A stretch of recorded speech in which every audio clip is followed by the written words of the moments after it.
ఎప్పుడు వాళ్ళు వ్యతిరేకమైన టార్గెట్ మీద వాళ్ళు పనిచేస్తారు. వాళ్ళు టార్గెట్ మీద పనిచేస్తే తప్పు కాదు, అది రాజకీయంగా అది సహజంగా ఉండేటి అవన్నీ.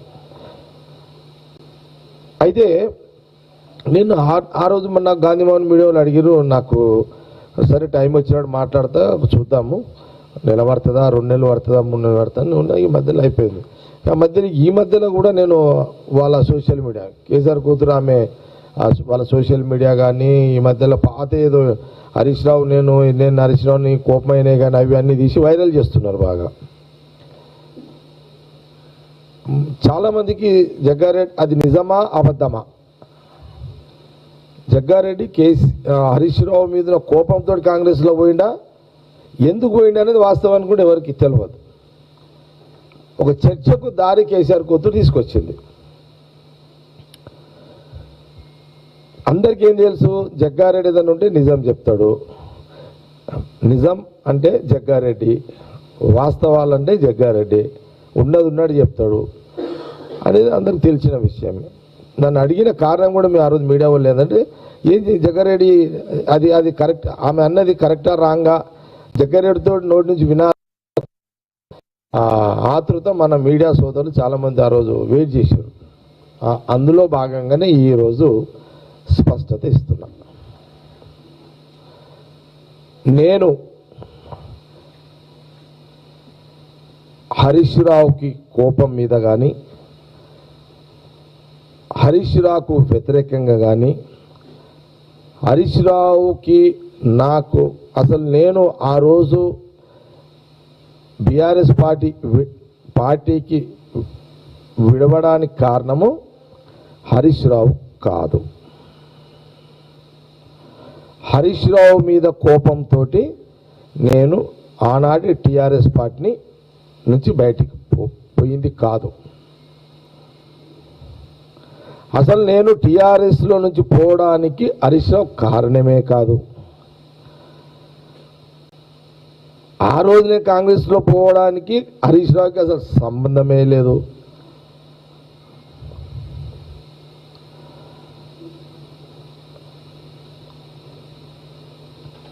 హరీష్ రావు రాజకీయం వేరు, జగ్గారెడ్డి రాజకీయం వేరు.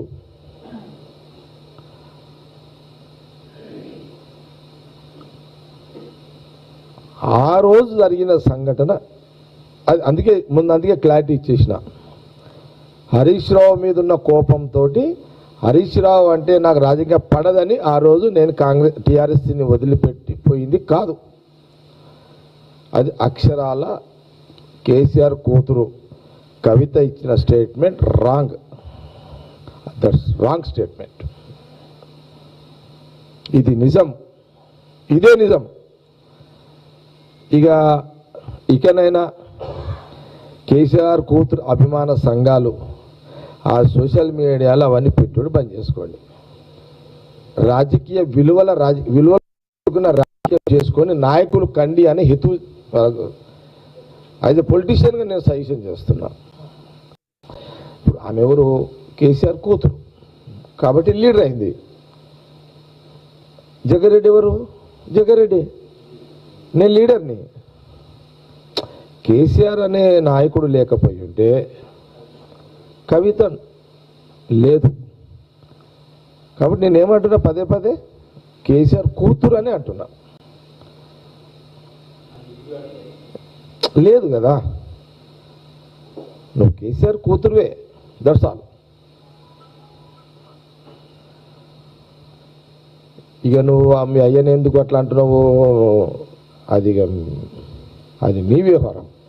కానీ మమ్మల్ని ఎందుకు ఇరిగించుకుంటున్నావు అలా, అది పద్ధతి కాదు కదా. కాబట్టి మళ్ళీ చెప్తున్నాను,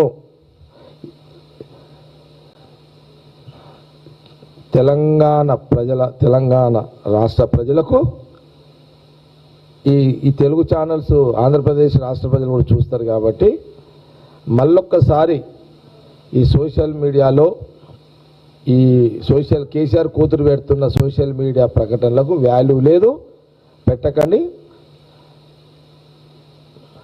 నేను అందులో పోవడానికి అది చెప్తా, కాంగ్రెస్లో పోవడానికి కారణం ఏంటంటే ప్రధానంగా రాజశేఖర రెడ్డి గారు కారణం. నేను అలా ఇంట్లోకి రావడానికి మెయిన్ రాజశేఖర రెడ్డి సాపేగా.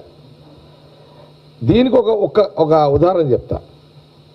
నేను టీఆర్ఎస్లో ఉన్నప్పుడు ఎమ్మెల్యేగా అక్కడ సిద్దిపేట హరీష్ రావు, ఇక్కడ నేను, ఇక్కడ అప్పుడు మున్సిపల్ ఎన్నికలు వచ్చినాయి.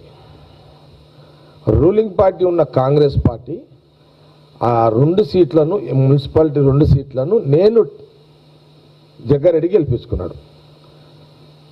అదే సిద్దిపేటలో హరీష్ రావు గెలిపించుకున్నాడు. రాష్ట్రంలో టీఆర్ఎస్ ఎక్కడ గెలవలేగా. అది ఆ ఎన్నికను చూసి అరే ఆయన అన్నమాట నాకు జట్టి కుసుమ్ కుమార్ నా ఫ్రెండ్ చెప్పిండు. ఆయన కుసుమ్ నా దగ్గర కుసుమ్ వచ్చిండు, రాజశేఖర రెడ్డి సాబ్ ఒక వార్త నీకు చెప్పమన్నాడు అని. నువ్వు రాజశేఖర రెడ్డి సాబ్ రాజకీయంగా నచ్చినావంట,